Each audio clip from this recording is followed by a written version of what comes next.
Bismillahirrahmanirrahim. Assalamualaikum warahmatullahi wabarakatuh. Bagaimana kabarnya anak-anak IIS?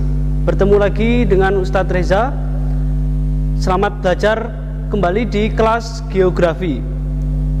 Untuk yang pertemuan minggu lalu, kita sudah membahas tentang komponen-komponen peta, di mana komponen-komponen peta terdiri dari judul, kemudian garis koordinat, kemudian ada orientasi atau arah mata angin, kemudian ada inset, kemudian ada legenda, kemudian ada simbol-simbol peta, kemudian ada skala, dan lain sebagainya. Di buku juga sudah jelas, hanya saja di buku komponen peta inset tidak ada. Kemarin sudah Ustadz tambahkan sedikit tentang inset peta. Oke anak-anak, di pertemuan kita kali ini kita akan membahas tentang menentukan letak dan toponimi dari sebuah peta. Kemudian kita akan menghitung skala. Jadi bagaimana cara kita menghitung skala, kemudian jarak pada peta, kemudian jarak sebenarnya. Dan kita juga akan menghitung kontur interval. Kemudian kita juga akan mencari skala dengan cara membandingkan dua peta. Kemudian selain itu kita juga akan membahas bagaimana cara memperbesar dan memperkecil peta. Seperti apa materinya? Saksikan video Ustadz pada pertemuan kali ini. Di materi kali ini kita akan membahas tentang bagaimana cara kita menentukan letak dan toponimi dari sebuah peta, kemudian bagaimana kita akan menghitung skala, dan yang terakhir memperbesar dan memperkecil peta. Oke, kita masuk ke materi yang pertama, menentukan letak dan toponimi dari sebuah peta. Ada kata toponimi nih. Kira-kira apa itu toponimi? Ada yang tahu? Toponimi adalah bidang keilmuan linguistik yang membahas tentang asal-usul pemberian nama tempat, nama daerah, kemudian nama wilayah yang berkaitan atau yang bersifat alam, anak-anak. Ya, di sini Ustadz memiliki 10 klasifikasi dalam menentukan tata letak dan toponimi dari sebuah peta. Dan toponimi ini juga sudah disepakati bersama, anak. Jadi tidak bisa diubah, dan ini merupakan aturan-aturan tetap dalam pembuatan peta. Oke, untuk klasifikasi yang pertama, anak, dalam pemberian nama tempat, desa atau kota. Nah, jadi bagaimana nih cara kita memberikan suatu nama tempat, desa atau kota di dalam sebuah peta? Oke, jadi pemberian nama di sebuah desa atau kota di dalam peta itu tulisannya harus salah satu hurufnya itu menyentuh bagian atau wilayah desa atau kota tersebut, anak-anak. Jadi harus ada salah satu huruf yang menyentuh wilayah atau kota yang kita petakan. Semisal Ustadz membuat peta kota Surabaya, kemudian kan kecamatan-kecamatannya banyak nih di Surabaya. Ustadz tulis Kecamatan Gubeng gitu semisal. Nah, huruf G-nya itu menyentuh atau di dalam area Kecamatan Gubeng itu, anak-anak. Nah, jadi seperti itulah cara kita memberikan nama tempat, desa ataupun kota di dalam sebuah peta. Untuk yang klasifikasi kedua, anak-anak, bagaimana cara kita memberi nama sebuah sungai di dalam peta? Ya, jadi untuk pemberian nama sebuah sungai, huruf harus diletakkan di sebelah kiri sungai. Entah itu sungainya memiliki aliran dari utara ke selatan atau sebaliknya dari selatan ke utara. Nah, itu hurufnya harus berada di sebelah kiri sungai, anak-anak. Seperti itu. Kemudian untuk yang klasifikasi yang ketiga, anak-anak, dalam memberi nama samudra atau laut di dalam peta.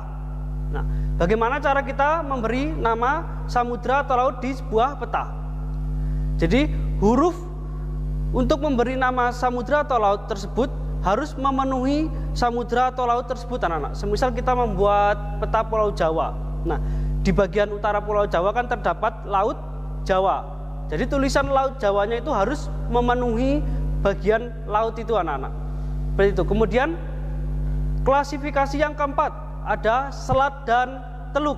Nah, kalau selat dan teluk ini penulisannya harus mengikuti bentuk dari selat dan teluk tersebut.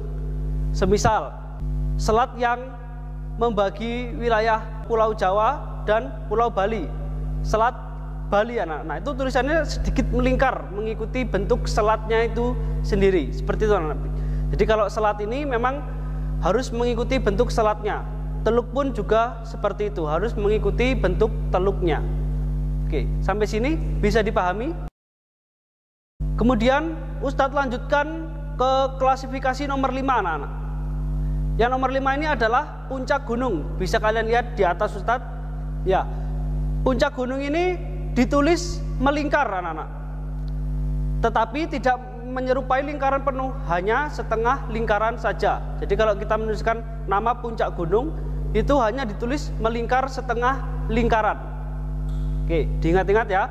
Kemudian klasifikasi yang keenam, ada pulau. Nah, kalau penamaan pulau, tulisannya harus memenuhi sepanjang pulau. Semisal Pulau Jawa, nah tulisannya itu harus sepanjang pulau tersebut, seperti itu. Kemudian klasifikasi yang ketujuh, pelabuhan.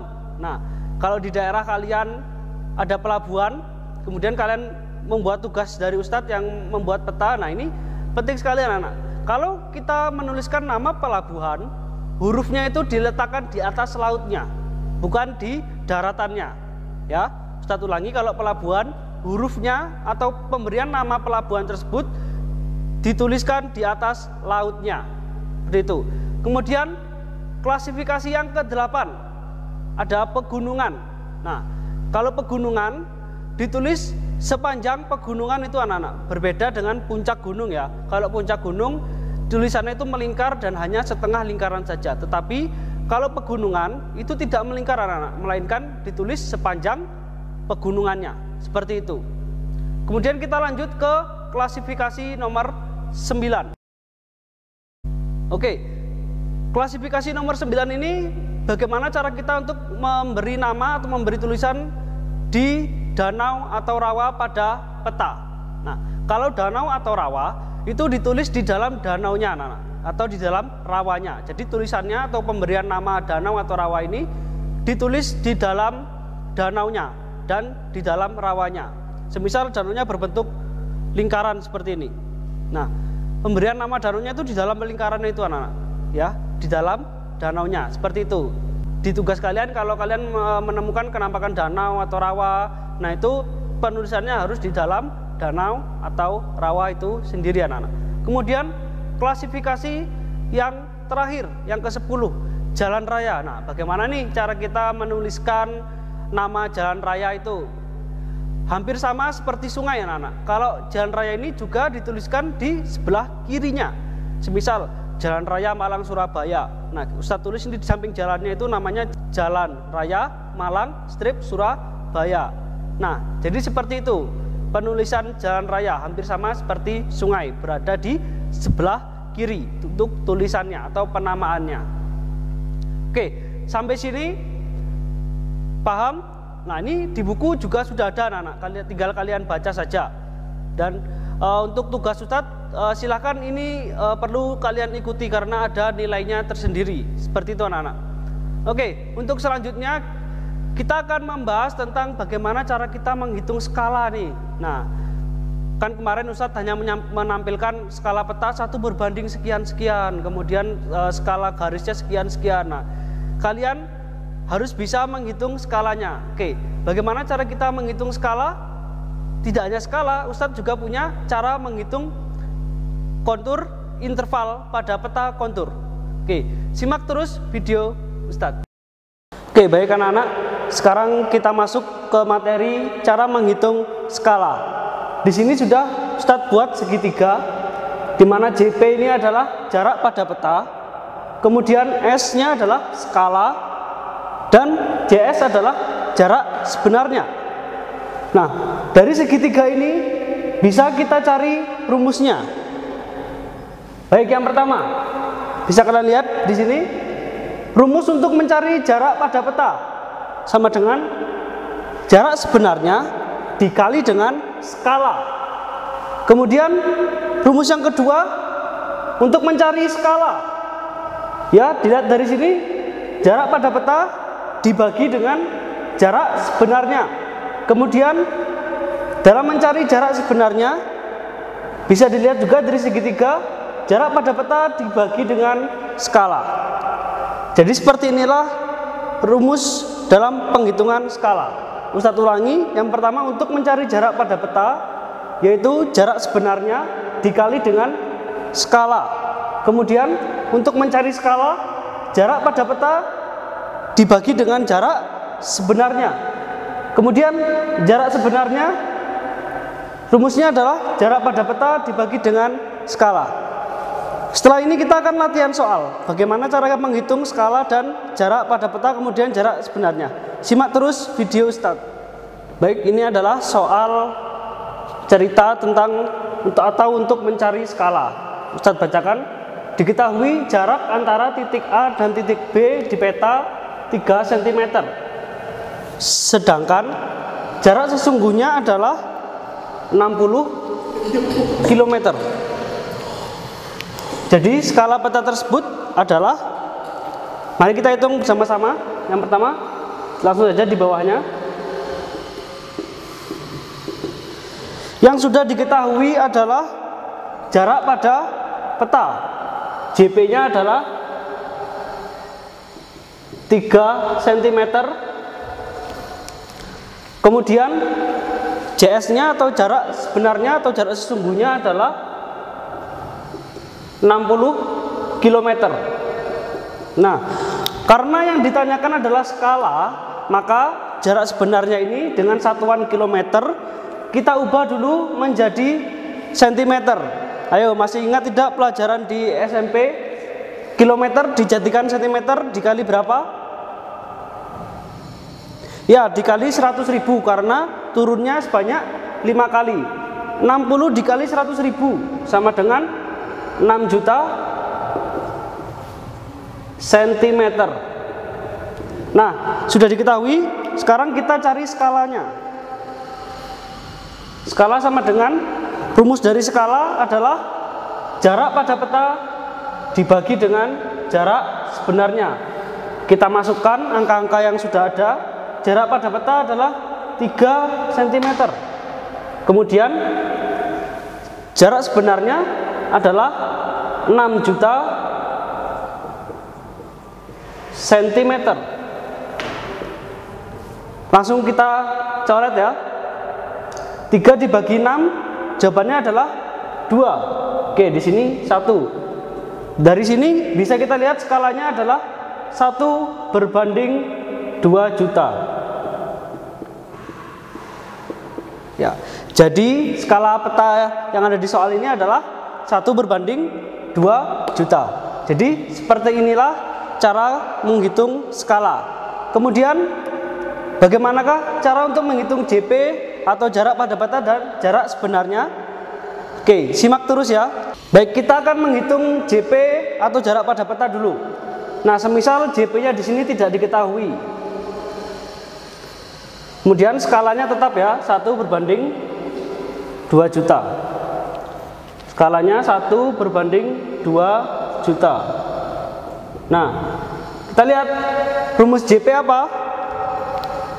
Ayo, rumus JP, jarak sebenarnya dikali dengan skala. Oke, kita masukkan.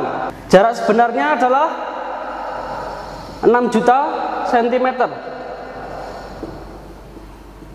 Kemudian skalanya 1 berbanding 2 juta ya, jadi dikali 1 per 2 juta. Kita coret nolnya, habis, tinggal 6 per 2. Jadi JP-nya adalah 6 dibagi 2, 3 cm, sesuai dengan yang ada di soal. Kemudian kita akan mencari jarak pada sebenarnya atau jarak wilayah sesungguhnya. Nah, tadi skalanya sudah diketahui 1 berbanding 2 juta. Oke, sekarang kita akan mencari jarak sebenarnya. Nah, rumus dari jarak sebenarnya apa tadi? JP dibagi skala. Bagus. Kemudian kita masukkan JP-nya adalah 3 cm, kemudian dibagi skalanya 1/2 juta. Nah, karena ini bentuknya seperti ini, jika kalian melihat soal seperti ini, jadi ini dirubah menjadi kali. Nah, 2 jutanya naik seperti itu. Nah, ini sama saja seperti pelajaran matematika. Nah, ketika sudah begini, tinggal dikalikan. 3 dikali 2 sama dengan 6 juta. Nah, tapi ini satuannya masih sentimeter. Kemudian karena yang ditanyakan adalah jarak sebenarnya, satuannya dirubah menjadi kilometer. Kalau tadi dari kilometer ke sentimeter dikali 100.000, nah kalau sebaliknya tinggal dibagi 100.000, tinggal dicoret nolnya 5. Jadi jawabannya adalah 60 km. Nah, seperti inilah rumus untuk mencari jarak pada peta, skala, dan jarak sebenarnya. Seperti itu. Untuk selanjutnya kita akan mencari skala dengan cara membandingkan 2 buah peta. Seperti apa? Saksikan terus video Ustadz. Nah, sekarang kita mencari skala dengan cara membandingkan 2 buah peta. Nah, tapi ini ada syaratnya. Syaratnya apa? Nah, jadi kalau kita membandingkan dengan peta lain, itu syaratnya adalah cakupan daerahnya harus sama. Seperti itu. Bagaimana rumusnya? Ya, ini dia rumusnya. P2. Nah, P2 adalah penyebut skala yang tidak diketahui. Kita mencari skala peta yang kedua, istilahnya P2. Kemudian P2 sama dengan D1 per D2 dikali P1. D1 dan D2 ini adalah jarak. Nah, kalau D1 adalah jarak peta yang skalanya diketahui, ya. Ustadz ulangi, D1 adalah jarak peta yang skalanya diketahui. Kemudian untuk yang D2 adalah jarak peta yang skalanya tidak diketahui atau skalanya yang ditanyakan, seperti itu. Kemudian P1 adalah penyebut skala yang diketahui, ya. P1 adalah penyebut skala yang telah diketahui. Jadi skala peta yang sudah tertera pada soal, seperti itu. Oke, satu lagi rumusnya adalah P2 sama dengan D1 per D2 dikali P1. Di buku juga sudah ada, tinggal kalian simak dan silakan dicatat. Bagaimana pembahasan soalnya? Simak terus video Ustadz. Baik anak, berikut ini adalah soal dari mencari skala dengan cara membandingkan 2 buah peta. Yang rumusnya sudah Ustadz jelaskan. Oke, kita lihat satu persatu. Di sini ada keterangannya peta 1, yaitu memiliki D2 4 cm. Nah, kemudian untuk yang peta 2 memiliki D1-nya 2 cm dan P1 atau skalanya 1/50.000. Oke, berapakah P2-nya? Kita tulis dulu rumusnya. Tadi kita terangkan rumus dari P2 adalah ya D1 per D2 dikali P1. Ya, bagus. Nah, setelah kita tulis, tinggal kita masukkan saja angka-angkanya. D1-nya berapa? D1-nya 2. Kemudian D2-nya 4 dikali P1. Nah, untuk yang P1 ini karena skala kita ambil penyebutnya saja, yaitu 50.000. Tinggal kita bagi dan kali anak-anak. 2 dicoret dulu dengan 4. Yang ini habis. Kemudian yang ini tinggal 2. Kemudian 2 dibagi 50. Sisa 25. Jadi P2-nya adalah 25.000. Ya. Sini saya jabarkan lagi bahwa P2 sama dengan 1/50.000. 25.000. Jadi skala peta pertama atau peta satunya adalah 1/25.000. Sampai sini paham? Oke, selanjutnya kita akan mempelajari cara menghitung kontur interval dan juga mencari ketinggian pada peta kontur. Ya anak-anak, karena kita sudah mencari skala, kemudian jarak pada peta, jarak sebenarnya, dan juga kita sudah mencari skala dengan cara menggunakan perbandingan antara dua peta. Untuk yang terakhir ini, kita akan mencari kontur interval atau CI. Ada yang tahu apa yang dimaksud dengan kontur interval atau CI? Ya, kalau di buku yang dimaksud dengan kontur interval ini adalah selisih antara garis kontur satu dengan garis kontur yang lainnya. Seperti itu. Jadi kita mencari selisih antara garis kontur satu dengan garis kontur lainnya. Itulah CI.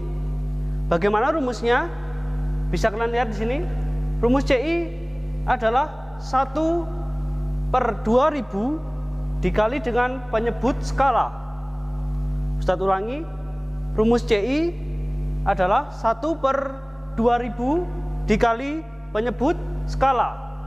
Kemudian bagaimana rumus mencari skala dalam kontur interval atau ketika soal CI ini sudah diketahui di dalam soal. Nah, bagaimana cara kita untuk mencari skalanya?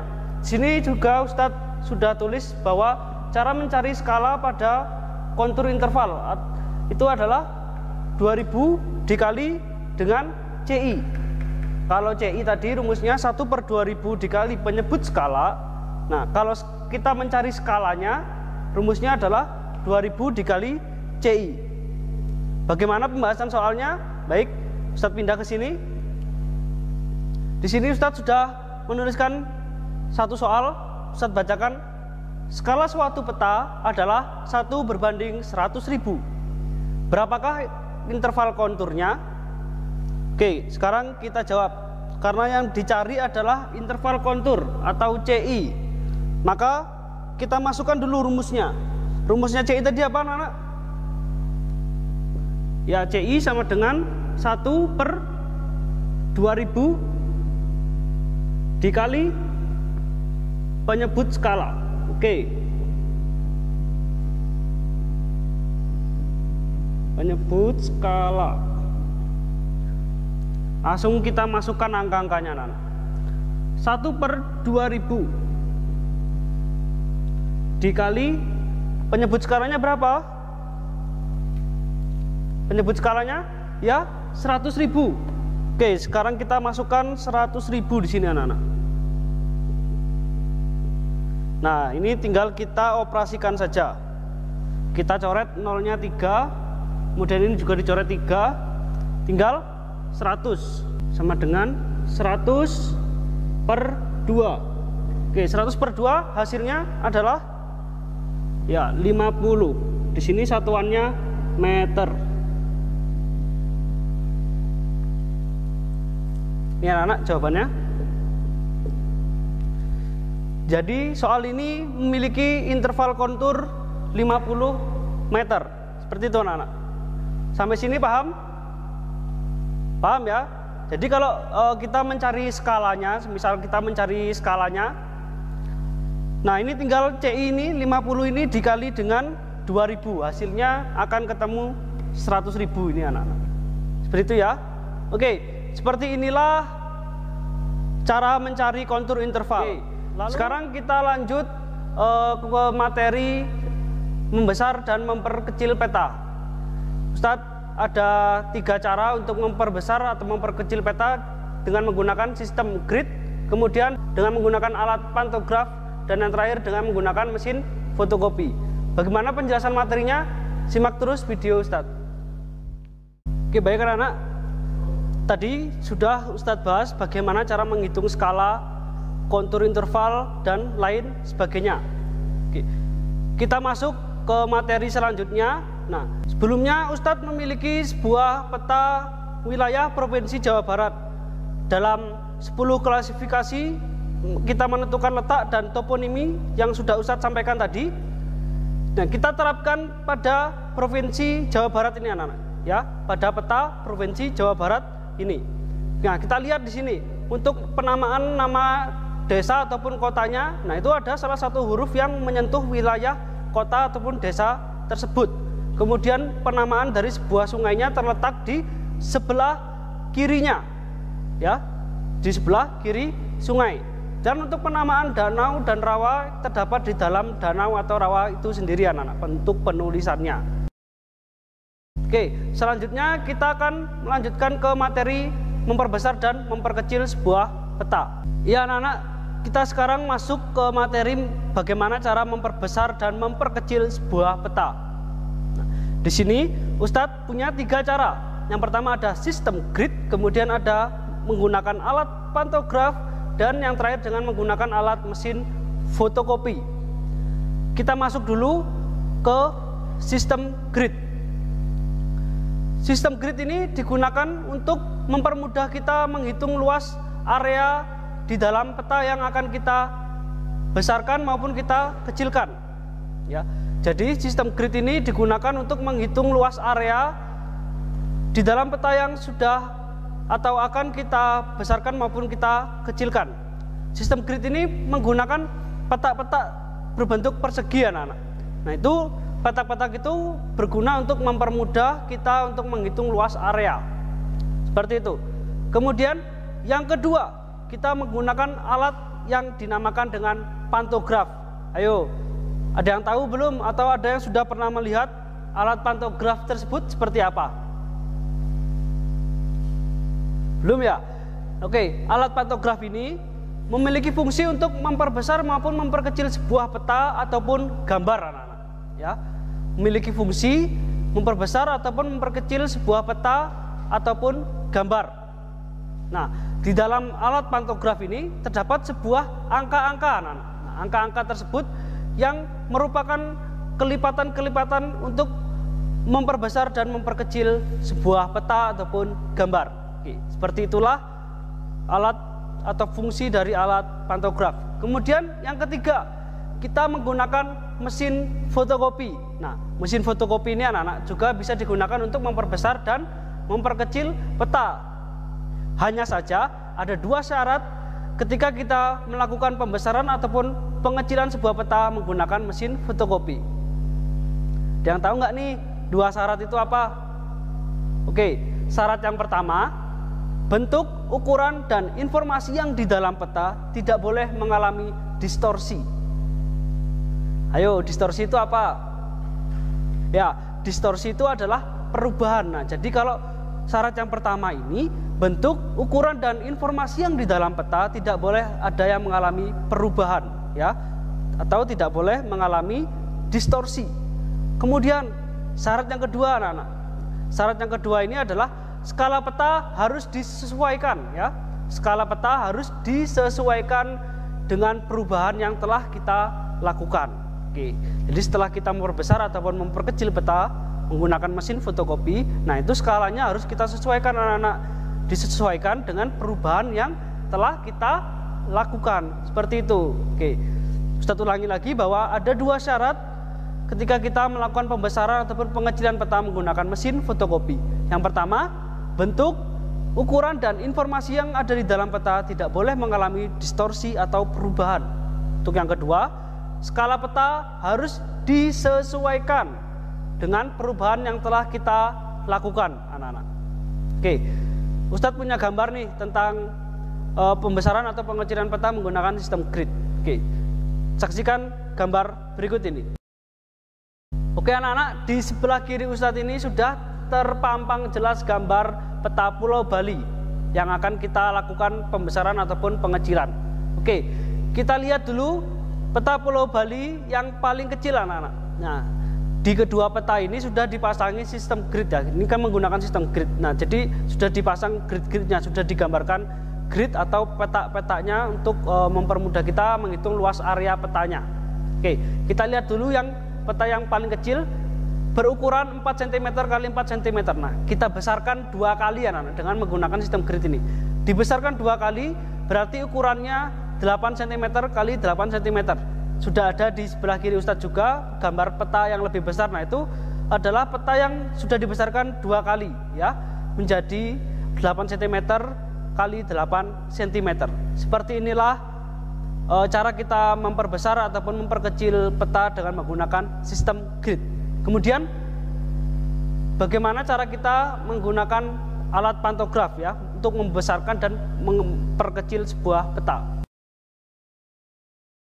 Oke, di sebelah kiri Ustadz ini juga sudah ada alat yang namanya pantograf. Nah, ini tadi nih buat kalian-kalian yang belum tahu gambaran tentang alat pantograf. Nah, seperti inilah gambar alat pantograf, anak-anak.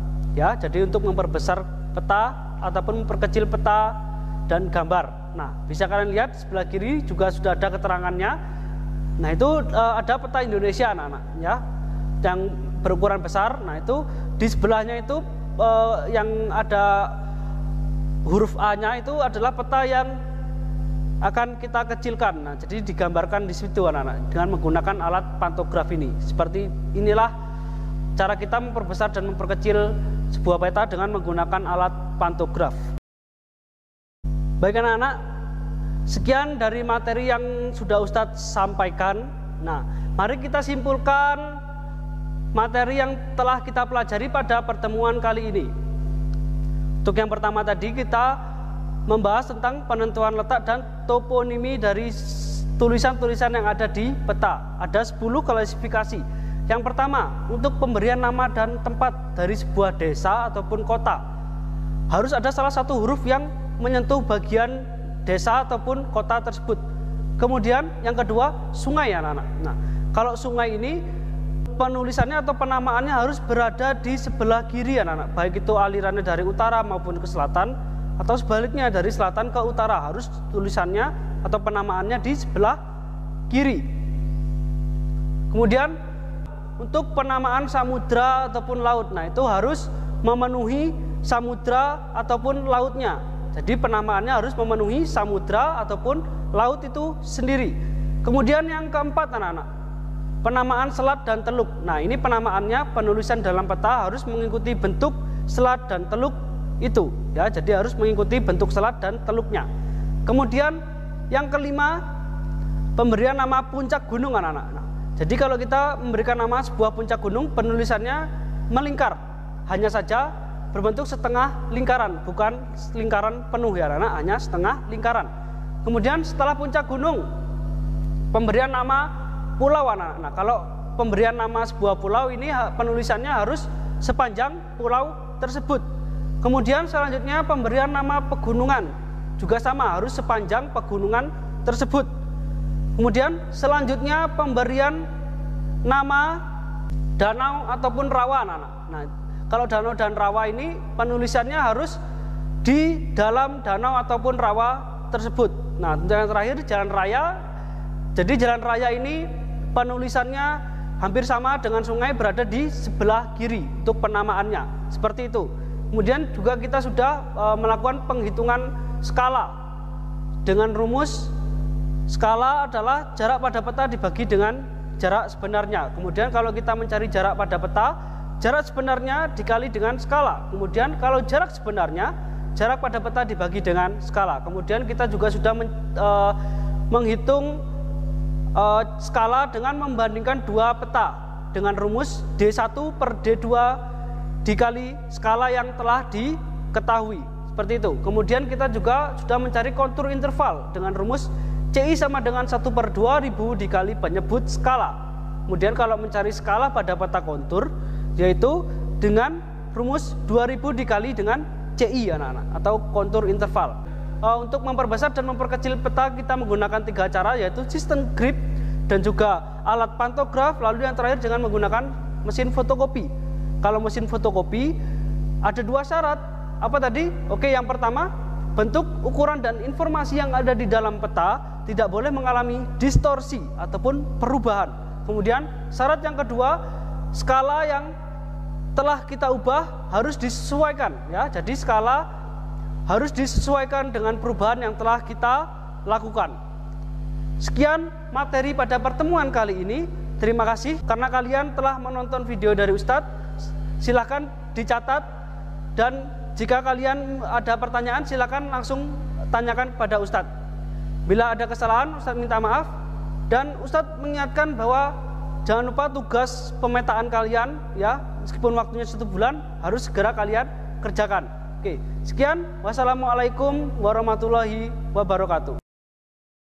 رب اجعلني مقيم الصلاة ومن ذريتي ربنا وتقبل دعاء